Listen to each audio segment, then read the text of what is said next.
Hamas Israel যুদ্ধবিরতি আলোচনার সঙ্গে যুক্ত এক ফিলিস্তিনি কর্মকর্তা বিবিসিকে জানিয়েছেন, গাজা যুদ্ধ বন্ধ করতে নতুন প্রস্তাব পেশ করেছে কাতার এবং মিশরের মধ্যস্থতাকারীরা। নতুন এই প্রস্তাবে 5 থেকে 7 বছরের স্থায়ী যুদ্ধবিরতির উল্লেখ রয়েছে বলে জানিয়েছেন এই কর্মকর্তা। এছাড়াও সেখানে ইসরায়েলি কারাগারে বন্দী ফিলিস্তিনিদের বিনিময়ে সকল ইসরায়েলি জিম্মির মুক্তি, যুদ্ধের আনুষ্ঠানিক সমাপ্তি এবং গাজা থেকে সম্পূর্ণরূপে ইসরায়েলি সেনা প্রত্যাহারের প্রস্তাব দেওয়া হয়েছে। সম্প্রতি হামাসের পক্ষ থেকে যুদ্ধ বন্ধের একটি প্রস্তাব খারিজ করে দেওয়ার পর নতুন করে প্রস্তাব পেশ করল মিশর ও কাতার।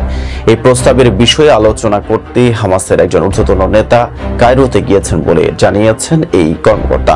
তবে এখন পর্যন্ত নতুন প্রস্তাবের বিষয়ে কোনো প্রতিক্রিয়া দেয়নি ইসরায়েল। এমন এক সময় এই প্রস্তাবের কথা উল্লেখ হচ্ছে যখন গত মাস থেকে একতরফাভাবে যুদ্ধবিরতির চুক্তি ভঙ্গ করে গাজায় পূর্ণ মাত্রায় হামলা শুরু করেছে ইসরায়েল।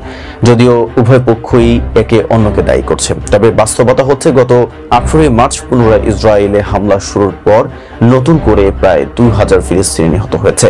নতুন এই প্রস্তাবের বিষয়ে আলাপ করতে কায়রোতে গিয়েছেন হামাসের রাজনৈতিক শাখার নেতা মোহাম্মদ দারউইশ এবং মধ্যস্থতাকারীর প্রধান খলিল আল হাইরা। এদিকে শনিবার ইসরায়েলের প্রধানমন্ত্রী বেনিয়ামিন নেতানিয়াহু বলেছেন, হামাসকে নিঃশেষ করার আগ পর্যন্ত যুদ্ধ বন্ধ করবেন না তিনি। এর মাধ্যমে তিনি সকল জিম্মিকে মুক্ত করার অঙ্গীকার করেছেন। জিম্মিদের মুক্তির আগে ইসরায়েলকে যুদ্ধ বন্ধ করতে হবে বলে শর্ত দিয়েছে হামাস। ফিলিস্তিনের ওই কর্মকর্তা জানিয়েছেন, ফিলিস্তিন সরকারের কাছে গাজার ক্ষমতা হস্তান্তরের জন্য প্রস্তুত হামাস। তারা এই ক্ষেত্রে জাতীয় এবং আঞ্চলিক যে কারোর সঙ্গে চুক্তি করতেও প্রস্তুত রয়েছে।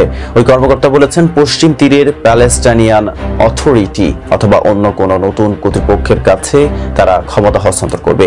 2007 সাল থেকে গাজা শাসন করছে হামাস। তখন থেকেই হামাসের বিকল্প হিসেবে গাজায় PA এর সম্ভাবনাকে উড়িয়ে দিয়েছে ইসরায়েল।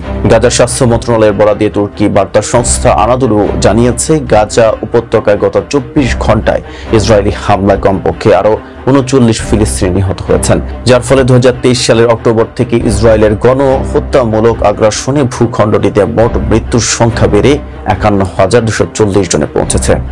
এতক্ষণ সাথে ছিলাম মেহেদী হাসান। ফেজার পিপলের সাথে থাকার জন্য ধন্যবাদ।